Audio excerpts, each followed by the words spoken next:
Bonjour à tous et bienvenue pour ce nouveau numéro du 7-8 Culture et tout de suite le sommaire de ce mercredi 10 mai. Vincent Vinel est un jeune clécien de 20 ans. Depuis plus de 2 mois, il est sous le feu des projecteurs.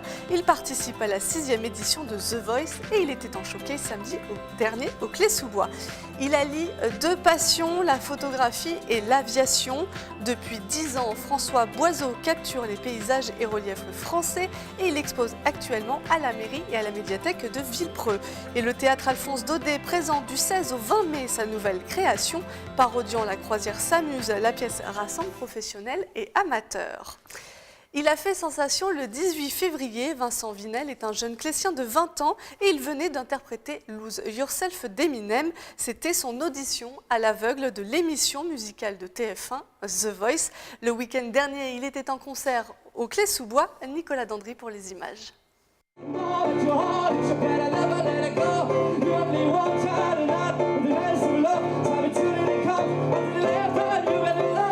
Pour les fans de l'émission, difficile aujourd'hui de dissocier Vincent Vinel de Lose Yourself. Le 18 février, il tente l'aventure The Voice et cartonne avec le titre d'Eminem. L'aventure The Voice, ça se passe plutôt bien jusque-là. J'ai l'impression plein de bonnes rencontres, des moments musicaux. C'est top. Ça fait super plaisir d'avoir un coup de projecteur sur soi et en même temps, voilà, ça nous permet de nous exprimer, de pouvoir transmettre la passion de la musique et je pense que c'est important de pouvoir la transmettre avec un maximum de personnes parce que la musique, c'est fait pour partager. Malvoyant de naissance, Vincent Vinel a seulement la vingtaine et l'oreille absolue. Celui qu'on surnomme le héros de la gare Saint-Lazare est originaire des Clés-sous-Bois. Il était de retour dans sa commune pour un showcase. Il chante bien et il est super gentil. Vincent a une voix extraordinaire, il fait passer des émotions intenses, aussi bien pour mes enfants qu'à moi-même et à ma femme. Sa simplicité, son talent, et puis plein d'énergie et il a un talent fou. C'est un chanteur, musicien depuis toujours, il vit que pour ça, depuis qu'il est tout petit, il vit que pour la musique. Mais je ne m'attendais pas à ce que les gens ressentent sa musique de cette manière et soient aussi enthousiastes. Du côté du télécrochet, Vincent continue l'aventure dans l'équipe du chanteur Mika. Samedi dernier, il s'est qualifié pour les directs.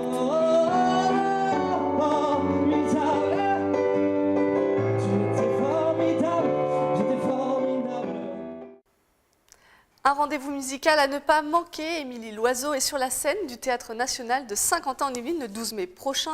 La chanteuse et compositrice franco-britannique explore le répertoire d'une légende du rock, Lou Reed. Écoutez cet extrait.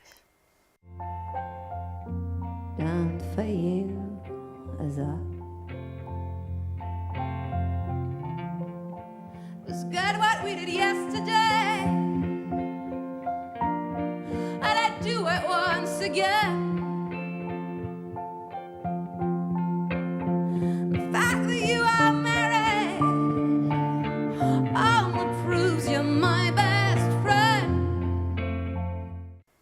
Les naturalistes Seven font tout avec leur bouche, les voix, les instruments, mais aussi les harmonies. Les New-Yorkais seront sur la scène de la Meurice de Trappes le 13 mai. Ils réinterprètent les standards américains. Écoutez.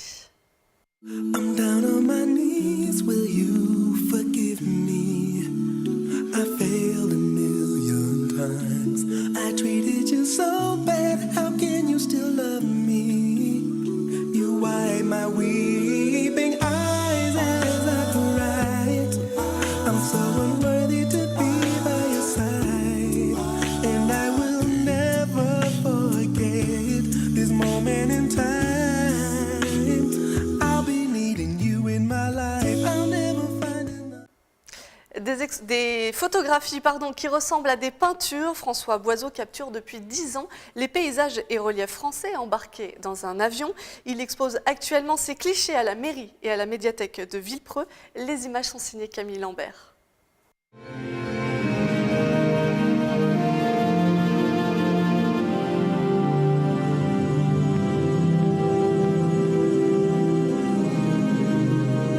Ça ressemble à s'y méprendre à des tableaux. Pourtant, le pinceau de François Boiseau, c'est son appareil. Depuis 10 ans, il mêle ses 2 passions, la photographie et l'aviation. Et donc en faisant les deux, ça fait faire des photos de paysages, de morceaux de notre terre pour faire des formes de tableaux et arriver à des compositions qui soient agréables à regarder et donc qui sont ici pour être partagées. Ce qui m'inspire, c'est les lieux où il y a des formes et des couleurs très spécifiques. Donc ça peut être effectivement les bords de mer, ça peut être aussi les champs, par exemple. En ce moment, il y a les champs de colza avec le jaune et le vert, ça fait des trucs assez incroyables. Ça peut être aussi les forêts. Des vues aériennes de la France, le bassin d'Arcachon, la baie de Somme ou les salines de Guérande, où le regard cherche le moindre détail. Je me suis branché là-dessus parce que je trouve qu'on arrive quand même à une forme de pureté dans l'image que je retrouve essentiellement dans la photo aérienne, que je peux retrouver ailleurs aussi, évidemment. Mais là, dans la photo aérienne, il y a toujours, au fur et à mesure que j'avance et que j'en fais d'autres, à chaque fois, il se recrée de nouvelles images et c'est jamais terminé. C'est ça aussi qui est intéressant. Les clichés sont rassemblés en mairie et à la médiathèque de Villepreux, 10 ans la tête dans les nuages à travers 120 photographies. Le capitaine Stubbing, Doc, Gopher, Vicky, peut-être aurez-vous reconnu les personnages de la série télé La Croisière s'amuse. Elle était diffusée en France à partir des années 80 et c'est cette série qui donne le point de départ à la nouvelle création du théâtre Alphonse Daudet. Nous avons assisté à leur dernière répétition, regardez. Mesdames, même quand nous cessons de jouer, les passagers ne cessent de nous regarder. Des sourires, de la grâce. Bien, Madame Hortense. C'est un voyage qui ne sera pas de tout repos. Pour sa dernière création, le théâtre Alphonse Daudet prend la mer et parodie La Croisière s'amuse, la série américaine diffusée en France dans les années 80. Ce sont des histoires qui s'entremêlent.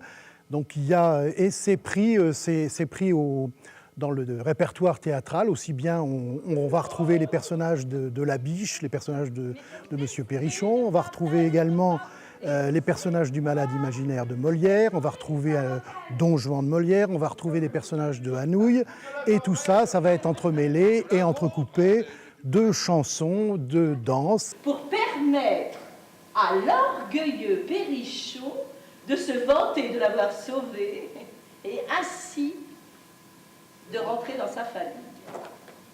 Oh, qui c'est qui a écrit ça? C'est moi! Je suis correspondante au Herald Tribune. Une croisière de ouf a nécessité 7 mois de répétition. Sur scène, 23 comédiens, professionnels et amateurs. On est encore plus investi dans un spectacle où on a à la fois le regard et à la fois on doit jouer. Ce qui est des fois un petit peu troublant, parce que ce qu'il faut savoir, il faut bien doser. C'est-à-dire que je me suis surprise à écouter les autres, à voir comment ils fonctionnaient. Quand on joue avec des professionnels, quand ils nous expliquent quel ton prendre, quelle attitude prendre, alors qu'eux, on l'ont tout de suite, donc c'est plus facile de s'identifier et de reproduire ce qu'ils font. Une croisière de ouf mêle théâtre, danse et chansons. Une production originale à découvrir à partir du 16 mai. L'avenir qui s'agit.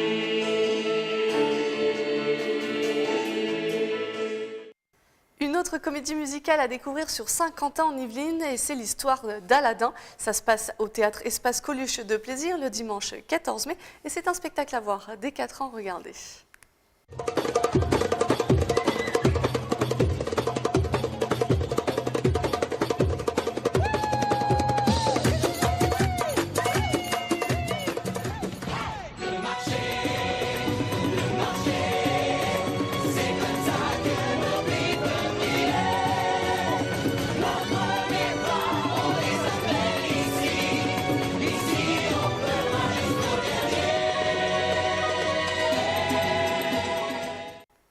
C'est un lieu exceptionnel qui ouvre ses portes au public ce week-end, le théâtre du château de Grousset, inauguré en 1957. La comédie française y jouait des pièces pour un public exceptionnel, les têtes couronnées européennes. Le samedi 13 et le dimanche 14 mai, c'est la troupe du Crâne qui jouera le fil à la patte de Feydeau. La troupe basée à Coignères et Maurepas y est en résidence. On a l'honneur de réveiller un peu ce théâtre endormi qui n'avait pas eu de spectacle depuis des années. Donc c'est un privilège, un honneur et voilà. Donc du coup il faut porter toute l'équipe pour mener à bien le spectacle. Je pense que c'est tout simplement une histoire d'homme. Christophe et moi, nous avons, je pense tous les deux, beaucoup de passions communes. Ce que je disais souvent, je pense qu'on est tous les deux aussi fous et qu'on a tous les deux l'amour de l'art français, de l'art à la française, le théâtre, la culture, la peinture.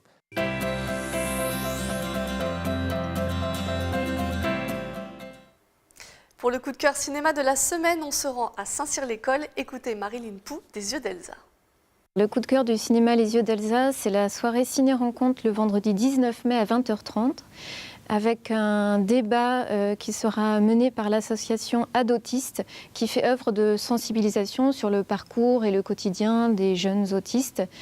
Donc pour cette soirée, nous vous proposons le film Dernière nouvelle du cosmos de Julie Bertuccelli, qui est un documentaire qui suit la création d'une pièce de théâtre à partir de textes poétiques. Ces textes ont été écrits par Babouyek, et Babouyek, c'est également une jeune femme de 30 ans, Hélène, qui est autiste, qui n'a pas appris à lire ni à écrire, qui ne communique pas, et qui écrit des textes aux fulgurances poétiques tout à fait étonnantes.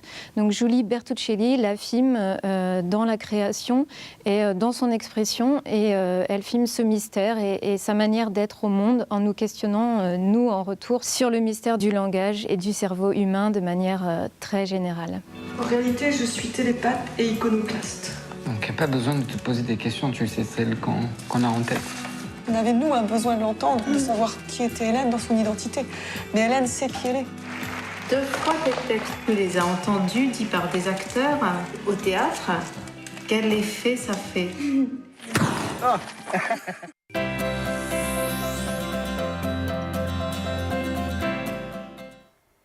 Le premier rendez-vous se passe du côté de Voisins-le-Bretonneux. Le centre Alfred de Vigny vous propose une conférence sur l'histoire de l'art. La conférence se concentrera sur Auguste Rodin, considéré comme l'un des pères de la sculpture moderne. Une exposition lui est en ce moment consacrée au Grand Palais à Paris.